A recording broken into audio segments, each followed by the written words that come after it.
एक समय की बात है। एक आदमी था जो अपनी जिंदगी से बिल्कुल भी खुश नहीं था। हर रोज वह एक नई परेशानी से जूझता और उसकी जिंदगी में खुशियों की कोई जगह नहीं थी। वह अक्सर खुद से सवाल करता, आखिर मेरी जिंदगी इतनी मुश्किल क्यों है? इस सवाल का जवाब न मिलने पर वह और भी उदास हो जाता। एक दिन उसके एक करीबी दोस्त ने उसकी हालत देखकर कहा, भाई, तुम्हारी परेशानी का हल पास के शहर में हो सकता है। वहां कुछ दिनों के लिए एक समझदार आदमी आए हैं। लोग कहते हैं कि वो बड़ी से बड़ी समस्याओं का हल दे सकते हैं। क्यों ना तुम उनसे मिल लो। पहले तो उस आदमी ने सोचा कि इसमें कोई फायदा नहीं होगा, लेकिन कुछ सोचने के बाद उसने मन बना लिया, मिलने में क्या नुकसान है, शायद मेरी परेशानी का हल मिल जाए। अगले दिन वह आदमी उस समझदार आदमी से मिलने पहुंच गया। जब उसने कमरे में कदम रखा तो वहां एक अजीब सी शांति का माहौल था।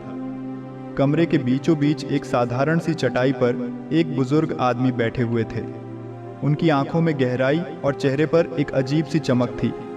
वो आदमी झिझकते हुए उनके पास बैठ गया और बोला, सर, मेरी जिंदगी बहुत मुश्किल हो गई है। दुख ही दुख है और खुशियों का नामो निशान नहीं।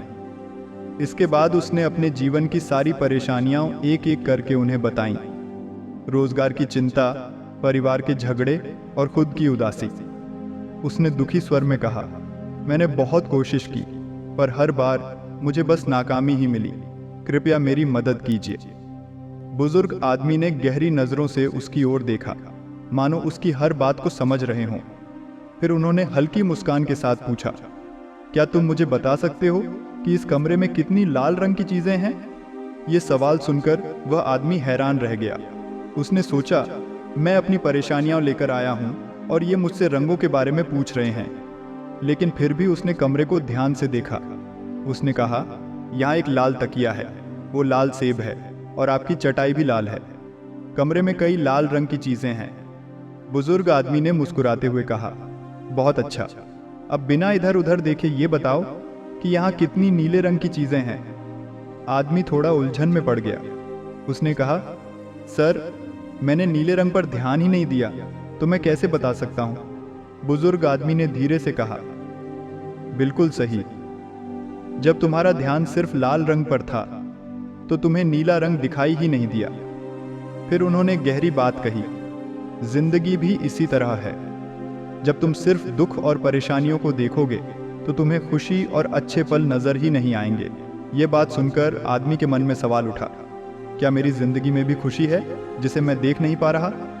बुजुर्ग आदमी ने उसकी उलझन को भांप लिया और आगे बोले, हम सबकी जिंदगी में सुख और दुख दोनों होते हैं। ये हमारी सोच पर निर्भर करता है कि हम किसे देखते हैं। अगर तुम हर वक्त अपनी परेशानियों पर ध्यान दोगे तो तुम्हें सिर्फ वही नजर आएंगी। लेकिन अगर तुम खुशियों के छोटे छोटे लम्हों को देखने की कोशिश करोगे तो जिंदगी खूबसूरत लगने लगेगी। उन्होंने उदाहरण देकर समझाया, तुमने कभी सूरज ढलते वक्त आसमान के रंगों को ध्यान से देखा है? या कभी ठंडी हवा में पेड़ों की सरसराहट सुनी है? ये छोटी छोटी बातें ही जिंदगी की खूबसूरती हैं, लेकिन हम इन्हें नजरअंदाज कर देते हैं। बुजुर्ग आदमी की बातों ने उस आदमी के दिल और दिमाग पर गहरा असर डाला। उसने अपनी आंखें बंद की और अपनी जिंदगी के उन लम्हों को याद करने की कोशिश की जब वह खुश हुआ था। उसे एहसास हुआ कि उसके पास आज भी कई ऐसी चीजें हैं जिनके लिए वह आभारी हो सकता है। बुजुर्ग आदमी ने उसे विदा करते हुए कहा, याद रखो, जिंदगी वैसी ही दिखती है जैसी हम उसे देखना चाहते हैं। अगर तुम अपनी सोच बदलोगे तो तुम्हारी दुनिया बदल जाएगी। हर पल जो बीत रहा है वो कभी वापस नहीं आएगा, तो क्यों ना इसे खुशी और शांति के साथ जिया जाए। उस आदमी ने अपने जीवन को एक नए नजरिए से देखना शुरू किया। अब वह छोटी छोटी खुशियों को ढूंढता और उनकी कद्र करता। उसे एहसास हुआ कि उसकी जिंदगी में खुशियों की कोई कमी नहीं थी, बस उसे देखने का नजरिया बदलने की जरूरत थी। इस मुलाकात ने उस आदमी की जिंदगी को हमेशा के लिए बदल दिया। उसने सीखा कि दुख और सुख जिंदगी के हिस्से हैं, लेकिन हमारा ध्यान जिस पर होगा हमारी जिंदगी वैसी ही बन जाएगी। खुशियाँ हमेशा तुम्हारे आसपास होती हैं, बस उन्हें देखने की कोशिश करो। तो ये थी आज की मोटिवेशनल स्टोरी। बहुत बहुत धन्यवाद देखने के लिए।